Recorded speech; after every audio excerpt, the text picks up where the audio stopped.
Guys, আবার এসে গেলাম নতুন একটা ভিডিও নিয়ে। তোমরা তো জানো আজ রামনবমী। তো আজকে আমাদের এখানে উলবেড়িয়াতে বড় একটা র্যালি হবে। তো সেখানেই যা যা হয় এই ভিডিওর দ্বারাই তুলে ধরবো। জানি না কেমন হয় ভিডিওটা, তাও যথেষ্ট ভালোভাবে দেখানোর চেষ্টা করবো তোমাদের। চলো বেশি না বকে সোজা স্টেশনে গিয়ে কথা বলছি। আমি আমার এই বন্ধুটা যাবো আজকে স্টেশনে দাঁড়িয়ে এ আছে আর আজকে আমাদের ট্রেন যাবে।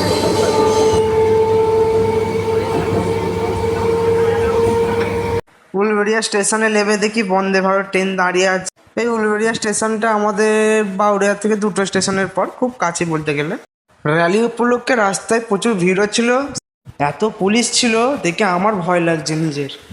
এখানে এসে দেখি রিপোর্টারও এসেছিল এবিপি নিউজ থেকে। তখন শুধু মানুষের মুখে একটাই না,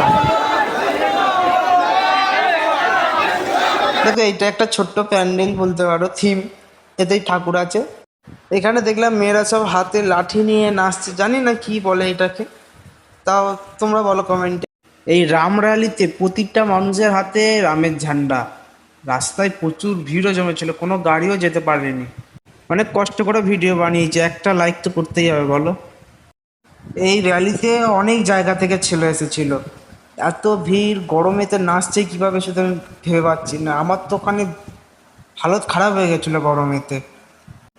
তোমাদের জন্য ভিডিও করতে করতে গরমে আমার মুখ হাত পা এমন হয়ে গেছিলো, তাই নিজেকে ঠিক করছি দেখে।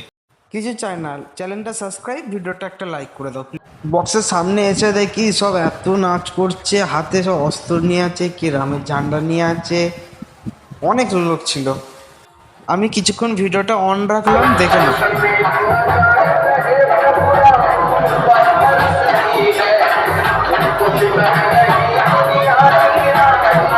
এইখান থেকে দেখো যতদূর চোখ যাবে ততদূর ভিড়।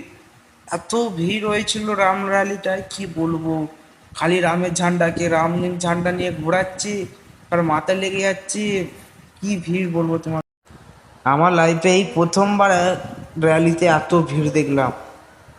মানে মাথা আমার ঠিক ছিল না, এত ভিড় হয়েছিল। ঠিক মতো ভিডিও করতে পারছি না, হাত কাঁপছে। আর মানুষ তো ঠিলে ঠালে চলেও যাচ্ছে সেই সময়। আমি র্যালিটার খুব পিছনে চলে এসে ভিডিওটা করছি, যাতে তোমরা দেখে বুঝতে পারো যে র্যালিটা কত বড় ছিল। এত ভিড়, মানে কখন রাত হয়েছে আমি ঠিকমতো বুঝতে পারিনি। আর আমার ভালো লাগছিল না এরপর। এই র্যালিটায় আমার একটা জিনিস খুব ভালো লেগেছে, এত মানুষের ভিড় হওয়া সত্ত্বেও কোনো ঝামেলা ঝঞ্ঝট হয়নি। এটা আমার খুব ভালো লেগেছে। মুখের অবস্থা খুব খারাপ আমার, তাই ভিডিও বেশি দেখাই। অনেক রাত হয়ে গেছিলো আর আমার ভালো লাগছিল না, শরীরটা খুব খারাপ লাগছিল বলে আমি ওখান থেকে চলে এসেছি। ট্রেনটা ফাঁকা ছিল তাই ট্রেনের ধারে দাঁড়িয়ে একটু ভিডিও করে নিলাম। আমি আমার বাড়ি এসে গেছি। টাটা, ব্লগটা আজকে শেষ করলাম, দেখা হচ্ছে নেক্সট ব্লগ।